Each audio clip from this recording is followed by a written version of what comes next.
नमस्कार दर्शकों, बात आज के चैनल के कार्यक्रम टॉप 10 में आपका स्वागत है। इस कार्यक्रम में हम आपको देश दुनिया की अभी तक की 10 बड़ी खबर बताएंगे। तो नजर डालते हैं अभी तक की 10 बड़ी खबरों पर। सेना अध्यक्ष जनरल द्विवेदी और लोकसभा में नेता प्रतिपक्ष राहुल गांधी आज कश्मीर के दौरे पर हैं। लोकसभा में नेता प्रतिपक्ष राहुल गांधी पहलगाम आतंकी हमले में घायल लोगों से अस्पताल में मिलेंगे। वहीं जनरल द्विवेदी सेना के अधिकारियों के साथ जम्मू कश्मीर में सुरक्षा की समीक्षा और तैयारियों का जायजा लेंगे। सेना अध्यक्ष आतंकियों द्वारा की गई गोलीबारी वाली घटना स्थल पर भी मुआयना करेंगे। कल हुई सर्वदलीय बैठक में राहुल गांधी ने कहा था कि वे आतंकवाद के खिलाफ लड़ाई में सरकार का पूरा समर्थन करेंगे। विपक्ष ने सरकार को कोई भी कदम उठाने के लिए समर्थन दिया है। राहुल गांधी पहले अनंतनाग जाएंगे, वहां जिले के अस्पताल में घायलों और उनके परिजनों से मिलेंगे। पहलगाम आतंकी हमले के बाद से कश्मीर में मुठभेड़ का दौर जारी है। आज शुक्रवार सुबह बांदीपुरा में सुरक्षा बलों ने आतंकवादियों को घेर लिया है और दोनों ओर से फायरिंग जारी है। अधिकारियों ने बताया कि सुरक्षा बलों ने इलाके में आतंकवादियों की मौजूदगी की सूचना मिलने के बाद बांदीपुरा जिले के कुल्लार बाजीपुरा इलाके में घेराबंदी और तलाशी अभियान शुरू कर दिया है। उन्होंने बताया कि छिपे हुए आतंकवादियों द्वारा सुरक्षा कर्मियों पर गोलीबारी करने के बाद ये तलाशी अभियान मुठभेड़ में बदल गया है। हालांकि अभी तक घटना में किसी के हताहत होने की खबर नहीं है। सिंधु जल समिति पर गृह मंत्री शाह के आवास पर आज एक अहम बैठक रखी गई है। इस बैठक में गृह मंत्री के अलावा जल मंत्री, शक्ति मंत्री CR पाटिल सहित सरकार के वरिष्ठ मंत्री शामिल होंगे।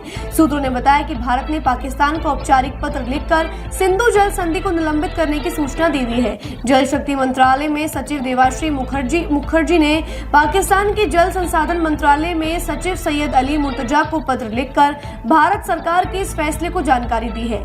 भारत सरकार का यह फैसला पाकिस्तान द्वारा संधि की शर्तों का उल्लंघन और जम्मू कश्मीर में सीमा पार से आतंकवाद को बढ़ावा देने के कारण किया गया है।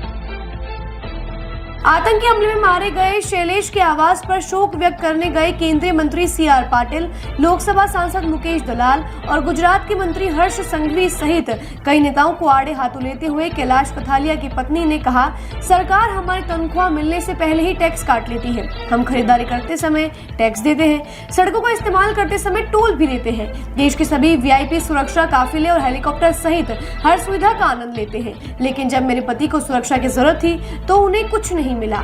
ऐसे लगता है कि सिर्फ आपका जीवन का महत्व है, आम आदमी का नहीं। शीतल की इन बातों से वहां पहुंचे सभी नेताओं का सर शर्म से झुक गया।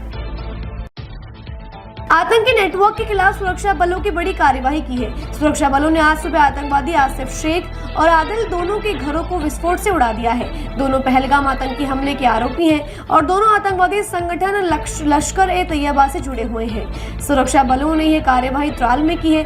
22 अप्रैल को बैसारन घाटी में हुए आतंकवादी हमले से जुड़े वीडियो में ये दोनों नजर आए थे। इस जघन्य हमले के बाद से ही दोनों आरोपी फरार हैं। आसिफ और आदिल सहित हमले में शामिल अन्य आतंकियों को मार गिराने के लिए सुरक्षा बलों का अभियान जारी है।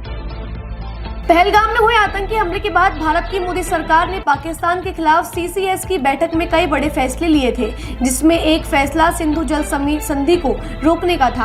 भारत की ओर से की गई इस कार्यवाही के बाद पाकिस्तान ने कल देर शाम राष्ट्रीय सुरक्षा समिति NSC की बैठक की। यह बैठक इस्लामाबाद में शहबाज शरीफ की अध्यक्षता में हुई। बैठक में पाकिस्तान में तीनों सेनाध्यक्ष, महत्वपूर्ण मंत्री, शीर्ष सिविल और सैन्य अधिकारी शामिल हुए थे। पाकिस्तानी सरकार ने इस बैठक में कहा कि अगर भारत पाकिस्तान के हिस्से का पानी रोकने या उसकी दिशा बदलने की कोशिश करता है तो ये युद्ध की कार्यवाही मानी जाएगी।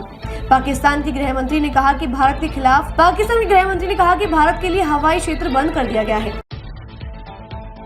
पोप फ्रांसिस के अंतिम संस्कार में शामिल होने के लिए राष्ट्रपति द्रौपदी मुर्मू वेटिकन के लिए रवाना हुई। राष्ट्रपति द्रौपदी मुर्मू के साथ केंद्रीय संसदीय मामलों और अल्पसंख्यक मामलों के मंत्री किरण रिजिजू, अल्पसंख्यक मामलों और मत्स्य पालन, पशुपालन और डेयरी राज्य मंत्री श्री जॉर्ज कुरियन और गोवा विधानसभा के उपाध्यक्ष जोशुआ डिसूजा भी हैं। राष्ट्रपति Droupadi Murmu Saint Peter Square में पुष्पांजलि अर्पित करके पोप को श्रद्धांजलि देंगे। वहीं भारत में परम पावन पोप फ्रांसिस होली सी के अंतिम संस्कार के सम्मान में 26 अप्रैल को राजकीय शोक मनाया जाएगा। पूरे भारत में उन सभी इमारतों पर राष्ट्रीय ध्वज आधा झुका रहेगा जहां इससे नियमित रूप से फहराया जाता है और कोई आधिकारिक मनोरंजन नहीं होगा। अंतिम संस्कार के दिन का राजकीय शोक मनाया जाएगा। कश्मीर के पहलगाम में हुए आतंकी हमलों के बाद माहौल बेहद गर्म है। इस बीच केंद्रीय गृह मंत्री अमित शाह और विदेश मंत्री एस जयशंकर ने राष्ट्रपति भवन में राष्ट्रपति द्रौपदी मुर्मू से मुलाकात की। इस दौरान अमित शाह के हाथ में लाल फाइल थी। ये बैठक जम्मू कश्मीर के पहलगाम में मंगलवार को हुए आतंकवादी हमलों के मद्देनजर हुई है। इस हमले में 26 लोगों की गोली मारकर हत्या कर दी गई थी, जिनमें अधिकतर पर्यटक थे। कयास लगाए जा रहे हैं कि अमित शाह, विदेश मंत्री एस जयशंकर ने राष्ट्रपति को पाकिस्तान के खिलाफ भारत सरकार लिए जाने वाले एक्शन के बारे में विस्तार से बताया है और राष्ट्रपति मुर्मू को विश्वास में लिया है। छत्तीसगढ़ के बीजापुर जिले में उसूर इलाके में फोर्स ने 2 दिन से केरागुट्टा पहाड़ी पर 1000 नक्सलियों, जिसमें नक्सली टॉप लीडर हिंडम्बा की मौजूदगी की सूचना पर एक बड़ा ऑपरेशन लॉन्च किया बताया जा रहा है। यह इस साल की अब तक की सबसे बड़ी मुठभेड़ होने वाली है। ऐसा इसलिए कहा जा रहा है क्योंकि 70 वर्ग किलोमीटर की पहाड़ी पर 1000 नक्सली मौजूद है। नक्सलियों के पास पहाड़ पर सीमित राशन है, जबकि सेना के पास हेलीकॉप्टर से रसद पहुंचाई जा रही है। इससे स्पष्ट है कि फोर्स यहाँ निर्णायक लड़ाई की तैयारी के साथ डटी हुई है। संयुक्त राष्ट्र महासचिव एंटोनियो गुटेरेस ने भारत और पाकिस्तान में अधिकतम संयम बरतने का आग्रह किया है, ताकि कश्मीर में एक आतंकवादी हमले के बाद उपमहाद्वीप में तनावपूर्ण स्थिति और खराब ना हो। यह बात गुटेरेस के प्रवक्ता स्टीफन दुजारिक ने कही। उन्होंने कहा, हम दोनों देशों की सरकारों से बहुत आग्रह करते हैं कि वे अधिकतम संयम बरतने और सुनिश्चित करें कि ये स्थिति और घटनाक्रम हमने देखे वे खराब ना हो। उन्होंने आगे कहा, जम्मू और कश्मीर में हुए आतंकी हमलों की हमने बहुत स्पष्ट रूप से निंदा की थी। उन्होंने कहा, हमारा मानना है कि पाक और भारत के बीच किसी भी मुद्दे को सार्थक आपसी बातचीत के माध्यम से शांतिपूर्वक हल किया जा सकता है और किया जाना चाहिए। टॉप 10 में आज के लिए बस इतना ही। कल फिर नई खबरों के साथ हम होंगे आपसे रूबरू। तब तक के लिए दीजिए इजाजत। नमस्कार।